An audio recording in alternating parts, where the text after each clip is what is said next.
What is up? We're back with another episode of the Golden State Warriors. Today we will be taking on Giannis Antetokounmpo and the Milwaukee Bucks. I do believe the Bucks have almost the exact same record as us. I believe they're sitting around a 51-16, if I'm remembering off the top of my head, which is the exact same record we are at. We're number one in the West and they are number one in the East. So for this game, I did decide to go all out with it. I did complete defensive settings for the entire starting lineup, going over, going under on certain players. I'm doing everything I can to try and shut down Giannis Antetokounmpo because this is NBA 2K21. If you don't do every single thing you can do to stop him, he will easily drop 50 on you just by dunking alone. Early off in the game though, Curry's off to a great start, both dishing it out and hitting three-pointers. I really am hoping for an all-time performance out of Steph Curry today. This Milwaukee Bucks team is just as good, if not they're a tiny bit better than us. I believe they are the number one team in the power rankings, so we really do have a battle of two giants today. The Bucks with the ball on the perimeter here, they're sharing it around, and I'm trying to sag off with OG Anunoby a lot. He's such a great perimeter defender and a good paint defender. And frankly, since he's going up against Giannis Antetokounmpo, I'm going to be leaving those shots open all game. I want him to shoot those because I don't believe he's going to make it, and I think we're going to be able to generate a lot of solid defense off of that. Right here, Wiseman is actually able to get a three-pointer off the catch and shoot. The Bucks made the mistake of leaving him open, and even though he's not a super solid shooter, and he definitely has a weird release, I'm able to hit that one there. Then back on offense the next time, the threes were just raining in. Curry had two, Middleton had two, Wiseman had one, and that gave us a very quick lead to start off. Right there, Wiseman backs down the smaller Bobby Portis, and he's able to get the solid finish. I do think Wiseman ended up having almost 25 points and like 15 rebounds in this game. He absolutely went off. This Bucks team, as I was looking at their roster, they really don't have much of a starting center, I believe. I do think Portis and Antetokounmpo are their two main big man, and neither of those guys are really true down low big man, and that just allowed him and even Pau Gasol to both feast just in the paint. And right there, Pau Gasol hits the corner three-pointer off of that mellow pass. Right here, for whatever reason, I think Alonzo Trier can score on three people, but that doesn't work out. But Pau Gasol is able to get the rebound, hits a fake, and he gets the finish. Giannis Antetokounmpo decides to ruin my life by posterizing Melo and then coming back and actually hitting a three-pointer, one of the few times in his life he ever does that.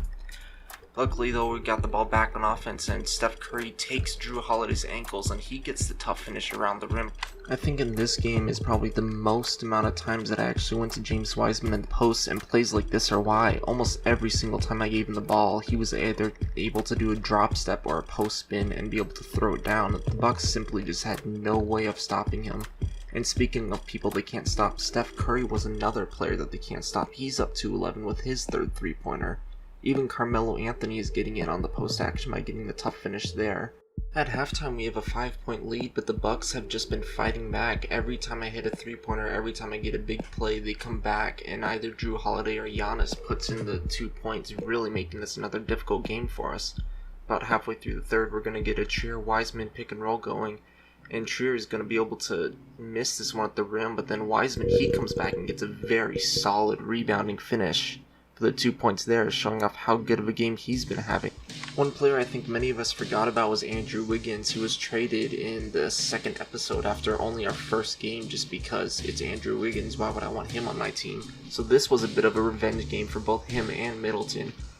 This play right here really reminds me of MVP form of Steph Curry. He's able to hit the step back into the three-pointer off the fast break, and then he comes back and does it again at the buzzer. The next possession, I think he ended up having 3 total shots that quarter for 3. Right here, Chris Middleton gets the steal, and he's going to put us up to a 4-point lead with about 5 minutes left coming off the tough finish. Then right here, Wiseman is going to pass it off to Curry, and Curry gets the tough finish with the Euro layup. Back out on offense, Curry pump fakes, gets the guy jumping, and then he gets the easy 2, and that puts us up at 8 points with 4 minutes left. At this point, I decided to sim the game out, but 2K almost cheesed us as we only won 83-81. Despite the fact that we had an 8-point lead with 4 minutes left. I don't know how we lost that. Giannis and Holiday absolutely balled out, each putting up an efficient 26 and 22 points respectively. They were both really hard to stop, but luckily we were able to slow down nearly everyone else. Curry had 35, 1 and 2 while shooting 13 of 21, and then Wiseman was 24 of 10 while shooting 75%. Both of them played absolutely amazing and completely carried us. I'm a bit shocked actually at how well they played, but the Bucks defense just couldn't do anything. Even though I will say most of our bench really couldn't get much done.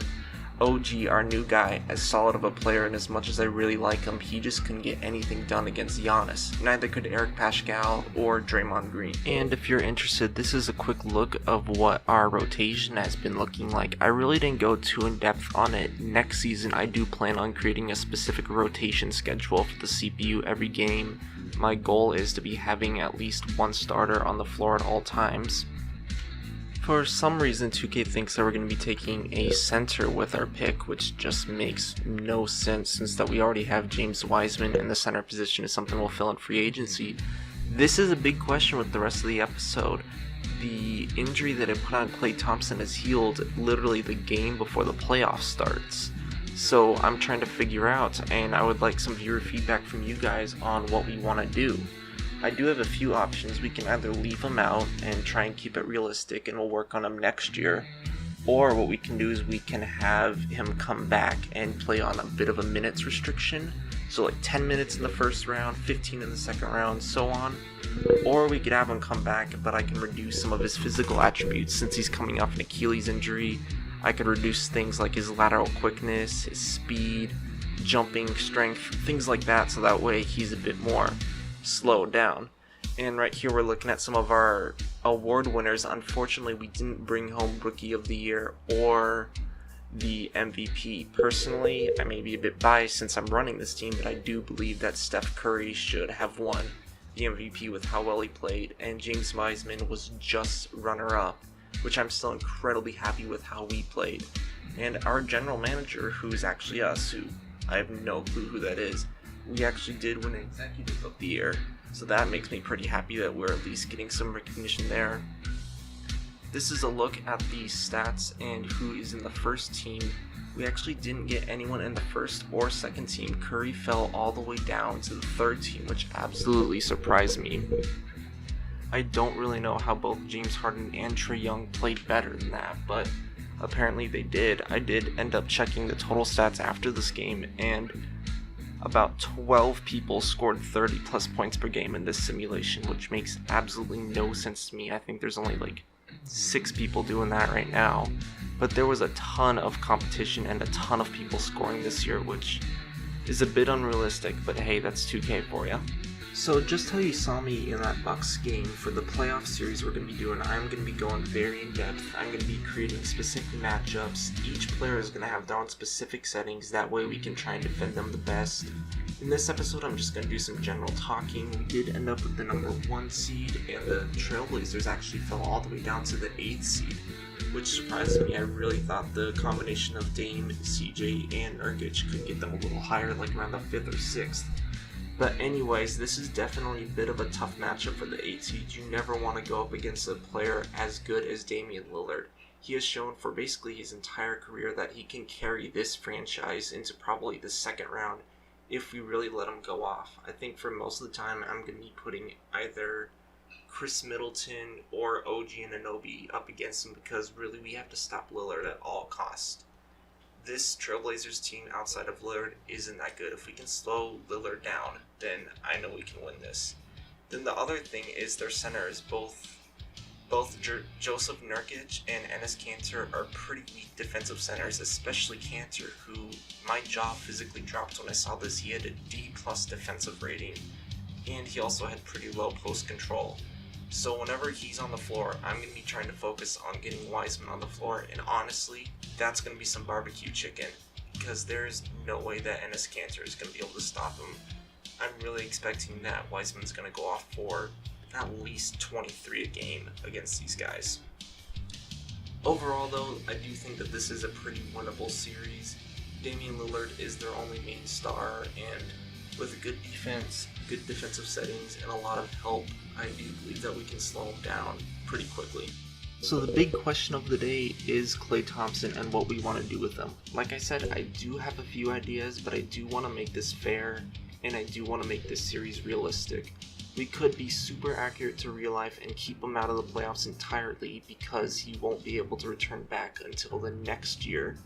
We could play him on a minutes restriction. I'm thinking around 10 points per 10 minutes a game, just because that's also something teams do when they're trying to rehab players. Or we could make this a little difficult for me and we can have Klay Thompson play, but then we can reduce some of his physical stats. I was planning on at least keeping his 3-point game to be normal though, because 3-pointers are one of those things that don't really change when coming off of an injury like this. So I'm really hoping to hear back from some of you guys and see if anyone else has a better idea and what we think that we should do and really what would be fair for us. Like I said, we're already at the number 1 seed. We're likely the best or one of the best teams in the league, so adding in a 91 overall player and having someone as good as Kelly Oubre come off the bench would be some absolute cheese, and I think would actually make this a bit of a cakewalk. And that is it for this episode. I would like to thank you all for watching. I would like to thank you all for your comments and feedbacks. It's really what pushes me to keep going, and I'm hoping just to hear more back and watch us continue to grow.